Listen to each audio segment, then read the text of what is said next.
Hello to everyone out there who is chasing greatness today. We know that when we chase greatness, we're really trying to reach our potential, but we're also trying to help the people around us reach their potential. We want to help other people be great. And that's really what our show is all about. And so I'm fired up today. I'm outside. I'm recording out here. It's February. It's Valentine's week. It's so fun this week. My wife and I, our kids are gone. They're all grown up and married. But man, it's been a great week for us. We're fired up, and I hope I'm going to be able to share some things today that will help you. Because if you're like me, you need some help. Especially if you're a husband out there, you may need extra help.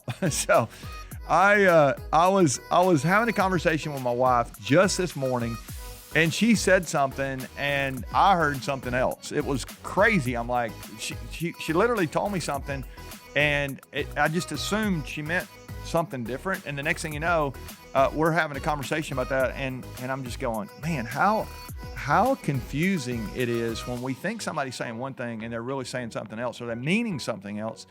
And so today we're going to talk about how to communicate a little better in our marriages as we focus on winning at home today. Laura was with me the last couple of weeks. If you didn't get a chance to hear those, I hope you'll go back and check those out. She had some really great stuff to share about making your marriage better, making your family better, just some great stuff. She's so wise, and I appreciate her being on with us the last couple of weeks. If you haven't subscribed, I hope you'll do that. Hit the like button. It really helps us spread the word. And if you know somebody today who's struggling, or maybe they're not struggling, maybe they just want to get better and they're about continual improvement, I hope you'll share this with them as well. So let's talk about our marriages if we are married, or if you're in a relationship with someone.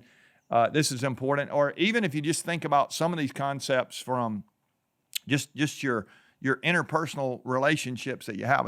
I think all this applies, but especially in marriage today, as I think about the way we communicate. And so I want to go back to remember. You may not remember because you're not as old as I am, but years ago, Stephen Covey wrote a book called The 7 Habits of Highly Effective People. And one of the habits, I may not get this exactly right, but I remember learning this habit as I went through it. But he said his principle was seek first to understand. I may not have worded that exactly right, but seek first to understand. We say in our content when we teach the character side of leadership, we say think others first. It is a think others first kind of concept when you say seek first to understand. But in my conversation with my wife, I really wasn't seeking to understand. I was just assuming what she meant. If I had paid attention to what she said and how she said it, rather than thinking about what I thought she was thinking, it would have made things a lot better, really, at a communication level. So when you think about your closest relationship, let's say your closest relationship on earth, if you're married, it is your spouse. How many times do you really listen to that person? My wife and I were talking about this later, and I know this is cliche, and we talk. You've heard this before, but we do have 2 ears and we have 1 mouth, and yet so many times we talk, and I talk all the time. I mean, I talk for a living pretty much, but it is so. It's such a good reminder that we need to be, as the Bible says, slow to speak and quick to listen. Slow to speak and quick to listen. So as you think about your communication, how often are you trying to make your point? How often are you trying to persuade someone else? How often are you really trying to show how smart you are? Whatever it is. I mean, it's so easy to just really think about what we want to say rather than what the other person is saying. Now, I've said this before, and if you've been listening for a while, you've heard me talk about this in relation to my daughters. We have 4 daughters, and I ask myself so often, like, what's it like, or what would it be? What would I have to do to give them the home field advantage in our relationship? And the truth is, as a dad or as a mom, if you're a mom and you have these kids, let's say you got a little 3-year-old or a 5-year-old or a 15-year-old or even a 25-year-old, there's in some ways you're always going to have the advantage in the relationship because of your position in the relationship. You're the head of the home as a mom or as a dad. And so, you got a 3-year-old, that's giving you an issue, now this happens all the time.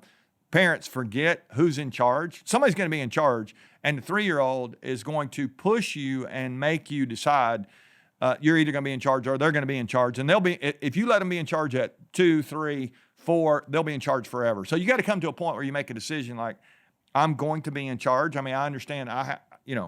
You're the parent.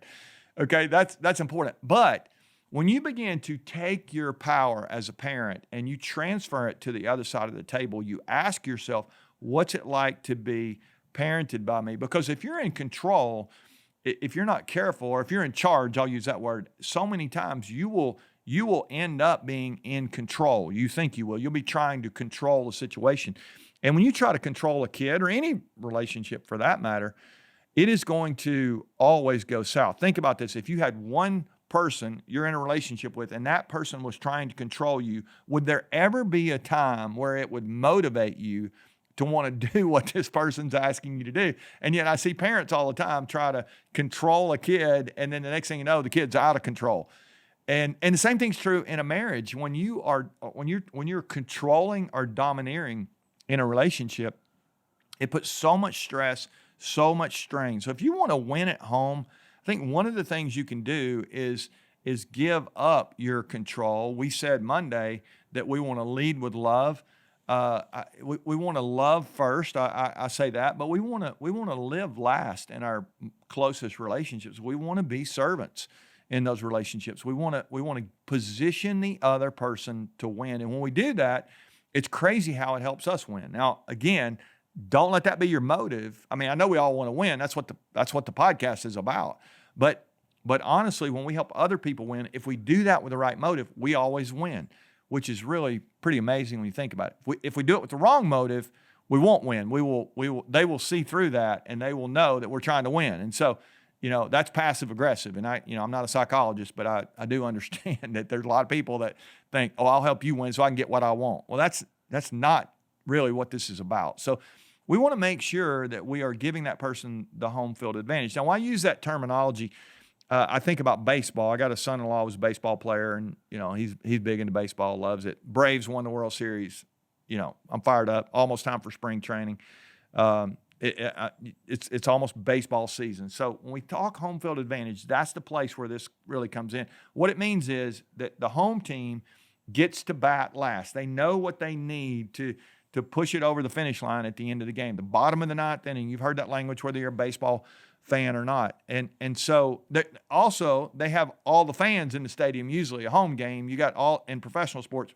Most of the time the home stands are full, or the stands are full of the home team's crowd. And so you got more people cheering for you, got more people helping. You get to bat last, and you're positioned to win. You don't always win, but you're positioned to win. I like that idea when I'm in this relationship with my 4 young daughters when they were young, or even now as grown women, or my son-in-laws. I want to help them win in these relationships. I want to, in my situation with my wife, what's it like to sit down and we're having a discussion and to try to understand things from her point of view, which I'll be honest, I have no clue how to understand things from somebody else's. I don't even get along with myself half the time, much less somebody else. And so it's hard. I got that. But over the years, I've gained perspective, having raised 4 young women and lived with a woman and trying to understand things from her perspective, which again, as a man, I'll never do. But I have gotten better. And then as another human being who has, things that they're trying to accomplish and things they're trying to do. And this may be more for you than it is your spouse today. Because if you're like, let's take the hill, let's go after the next thing, and your spouse is maybe not as vocal as you are, or not as aggressive as you are, maybe not seemingly as passionate as you are on the surface. They just may not show it the same way. It doesn't mean that they're less aggressive or passive, and I don't want to put those together in this context, but you know what I'm saying? Like your spouse may be more introverted than you or more quiet than you. That doesn't mean that they are they don't have a point of view, or they just my wife and I, we talk about sometimes. She said this on the podcast a couple of weeks ago, that she was raised in a home where everybody just kind of kept everything in. I was not raised in that home. I was raised in a home where everybody, it just was kind of out there, and it was a lot of fun. There's good and bad on both sides. There's dysfunction on both sides. We all come from a place of dysfunction, and when you start putting those into relationship together, it can be really hard if you don't understand some of this stuff. So I want to just encourage you today, as I wrap this up, as you are in these conversations with your spouse, what is it that they're trying to say? What's going on in their life right now that is really challenging them? Maybe you have a spouse who has an aging parent, or maybe you have a spouse who's lost. My wife has lost both parents right now. Maybe you have a spouse that's having a big conflict with your son or daughter, and maybe you feel like you're getting along with them. Why can't you? That's dangerous. You want to make sure that you have a united relationship where you're both on the same page. And I think one of the ways you can do that is just really put yourself on the other side of the table. Ask what it's like to be married to me or be in a relationship with me. What's it like to be in a conversation with me when you are not like me? Because most of the people I know are married to people who are really different than they are. It's rare that you have two people that are just alike. And so you have an extrovert and an introvert, or you have a person who's very vocal and a person who's very quiet. These kind of things, you just expect them to come back at you if you come at them. That's never helpful. There's an old quote. I think it was Rick Warren who first said this. Rick Warren's pastor out in California. I heard him. I think it was Rick who said, "You're never persuasive when you're abrasive." And I think that is a great reminder to us, especially those of us who are, we need a little sandpaper to get some of those rough edges off, and we come at somebody. Just that's the way we love it when people come at us that way. And then all of a sudden you've wounded someone who's really close to you. If that's your spouse, that makes it really hard to win at home. And so I just want to challenge you this week. Valentine's week, a couple days ago, every day really can be a great day in your home if you learn to communicate better. Some of you need to take a step this week. You need to get better. Your spouse needs for you to get better. And here's the last little reminder. I want to get better whether my spouse gets better or not. I want to get better whether my spouse gets better or not. Because some of you are thinking, well, dude, you don't know who I'm married to. You don't know what I'm dealing with. I don't know what you're dealing with. I don't know who you're married to. But I do know this. If you can get this right, you actually can influence that person that you're with. And if you don't get this right, you can actually cause a schism in your relationship that you can be married, living in the same house, but literally no intimacy, no friendship, no love. And I don't think that's the point of marriage at all. So I hope your relationship will be greater this week because you decided today to listen to this and you're willing to take one little step. First step, just put yourself on the other side of the table. What's it like to be her? What's it like to be him? And what's it like to be married to me? When you begin to ask those questions, I think it'll change your perspective and you'll do a better job of living last in those relationships. So let's go make our homes a better place this week. If you'll do some of these things, I think it'll help. Keep sharing, keep listening. Love you guys. We're going to talk about winning at life on Friday, so hope you'll join us again for that. We'll see you guys in a couple days.